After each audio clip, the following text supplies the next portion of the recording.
Apagados os comentários mais vivos relativamente ao episódio desagradável, o superior hierárquico daquela grande turma de trabalhadores espirituais indagou do nosso orientador com delicadeza: Nobre Niceto, valendo-vos da oportunidade, poderíeis interpretar para nós outros algumas das lições evangélicas ainda hoje? Aniceto aqueceu pressuroso. Notei que o interesse em torno do assunto era enorme. Com grande surpresa, vi que os servidores da gleba traziam ao estimado mentor um livro que não tive dificuldades em identificar. Era um exemplar do Evangelho que Aniceto abriu firmemente como quem sabia onde estava a lição do momento. Fixando a página escolhida, começou a meditar, enquanto sublimada luz lhe aureolava a fronte. Houve profundo silêncio. Todos os colaboradores demonstravam grande interesse pela palavra que se fazia. Tudo era de aspecto imponente e calmo na natureza. Um rebanho bovino acercara-se de nós, atraído por forças magnéticas que não consegui compreender. Alguns moares humildes chegaram igualmente de longe, e as aves tranquilizaram-se nas frondes fartas sem um pio. A única voz que toava leve e branda era a do vento, sussurrando harmonia e frescura. A paisagem não poderia ser mais bela, vestida em ouro líquido do poente. Excetuada a rusticidade natural do quadro vivo, o ambiente sugeria recordações fiéis dos verdes salões de nosso lar. Aniceto, mergulhando o olhar no sagrado livro, leu em voz alta os versículos 19, 20 e 21 do capítulo 8 da Epístola aos Romanos. Porque a ardente expectação da criatura espera a manifestação dos filhos de Deus. Porque a criação ficou sujeita à vaidade, não por sua vontade, mas por causa do que a sujeitou, na esperança de que também a mesma criatura será libertada da servidão da corrupção para a liberdade da glória dos filhos de Deus. Irmãos, recebamos a bênção do campo, louvando o amor e a sabedoria de nosso Pai. Exaltemos o soberano Espírito de vida que sopra em nós a força eterna da incessante renovação. Ponderemos a palavra do apóstolo da gentilidade para extrair-lhe o conteúdo divino. Há milênios a natureza espera a compreensão dos homens. Não se tem alimentado tão somente de esperança, mas vive em ardente expectação, aguardando o entendimento e o auxílio dos espíritos encarnados na terra, mais propriamente considerados filhos de Deus. Entretanto, as forças naturais continuam sofrendo a opressão de todas as vaidades humanas.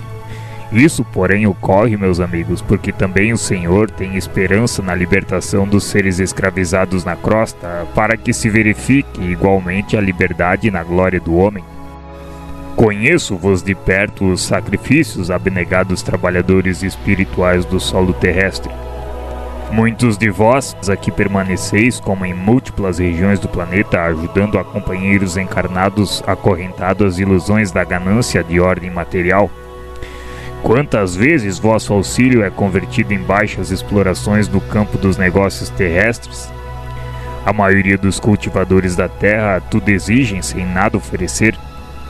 Enquanto zelais cuidadosamente pela manutenção das bases da vida, tendes visto a civilização funcionando qual vigorosa máquina de triturar, convertendo-se os homens, nossos irmãos, em pequenos moloques de pão, carne e vinho, absolutamente mergulhados na viciação dos sentimentos e nos excessos da alimentação, despreocupados do imenso débito para com a natureza amorável e generosa. Eles oprimem as criaturas inferiores, ferem as forças benfeitoras da vida, são ingratos para com as fontes do bem, atendem às indústrias ruralistas mais pela vaidade e ambição de ganhar que lhes são próprias que pelo espírito de amor e utilidade, mas também não passam de infelizes servos das paixões desvairadas, traçam programas de riqueza mentirosa que lhes constitui a ruína, escrevem tratados de política econômica que redundam em guerra destruidora, desenvolve o comércio do ganho indébito, colhendo as complicações internacionais que dão curso à miséria, Dominam os mais fracos e os exploram, acordando porém mais tarde entre os monstros do ódio. É para eles, nossos semelhantes encarnados na crosta, que devemos voltar igualmente os olhos com espírito de tolerância e fraternidade. Ajudemo-los ainda agora e sempre. Não esqueçamos que o Senhor está esperando pelo futuro deles. Escutemos os gemidos da criação, pedindo a luz do raciocínio humano, mas não olvidemos também a lágrima desses escravos da corrupção, em cujas fileiras permanecíamos até ontem, auxiliando-os a despertar a consciência divina para a vida eterna. Ainda que rodeiem o campo de vaidades e insolências, auxiliemo-los ainda. O Senhor reserva acréscimos sublimes de valores evolutivos aos seres sacrificados.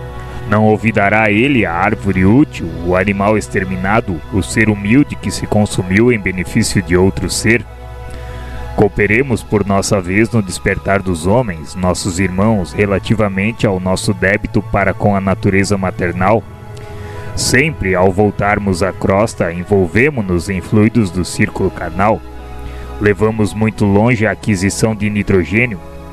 Convertemos em tragédia mundial o que poderia constituir a procura serena e edificante. Como sabemos, organismo algum poderá viver na Terra sem essa substância e, embora se locomova no oceano de nitrogênio, respirando-o na média de 1000 litros por dia, não pode o homem, como nenhum ser vivo do planeta, apropriar-se do nitrogênio do ar.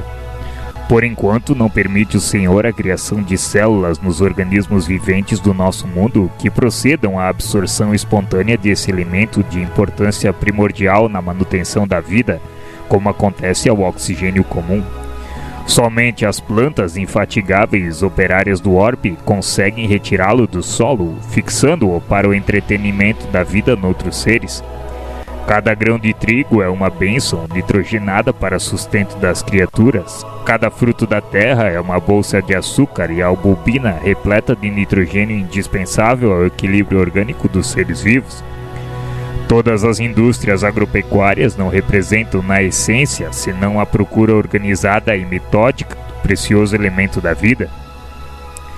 Se o homem conseguisse fixar 10 gramas aproximadamente dos 1000 litros de nitrogênio que respira diariamente, a crosta estaria transformada no paraíso verdadeiramente espiritual. Mas se muito nos dá o Senhor, é razoável que exija a colaboração do nosso esforço na construção da nossa própria felicidade. Mesmo em nosso lar, ainda estamos distantes da grande conquista do alimento espontâneo pelas forças atmosféricas em caráter absoluto. E o homem, meus amigos, transforma a procura de nitrogênio em movimento de paixões desvairadas, ferindo e sendo ferido, ofendendo e sendo ofendido, escravizando e tornando-se cativo, segregado em densas trevas. Ajudemo-los a compreender para que se organize uma era nova. Auxiliemo-lo a amar a terra antes de explorá-la no sentido inferior, a valer-se da cooperação dos animais sem os recursos do extermínio. Nessa época, o matadouro será convertido em local de cooperação, onde o homem atenderá aos seres inferiores e onde estes atenderão às necessidades do homem, e as árvores úteis viverão em meio do respeito que lhes é devido. Nesse tempo sublime, a indústria glorificará o bem, e sentindo-nos o entendimento, a boa vontade e a veneração às leis divinas, permitir-nos-á o Senhor, pelo menos em parte, a solução do problema técnico da fixação do nitrogênio da atmosfera. Ensinemos aos nossos irmãos que a vida não é um roubo incessante, em que a planta lesa o solo, o animal extermina a planta e o homem assassina o animal, mas um movimento de permuta divina, de cooperação generosa, que nunca perturbaremos sem grave dano à própria condição de criaturas responsáveis e evolutivas. Não nos cabe condenar, cabe auxiliar sempre. A assembleia, tanto quanto nós, estava sob forte impressão. Aniceto calou-se e contemplou com simpatia os animais e as aves próximas, como se estivesse a endereçar-lhes profundos pensamentos de amor, e a seguir fechou o livro sagrado com estas palavras: Meus irmãos, Observamos com o Evangelho que a criação aguarda ansiosamente a manifestação dos filhos de Deus encarnados. Concordamos que as criaturas inferiores têm suportado o peso de iniquidades imensas. Continuemos em auxílio delas, mas não nos percamos em vãs contendas. Os homens esperam também a nossa manifestação espiritual. Desse modo, ajudemos a todos no capítulo do grande entendimento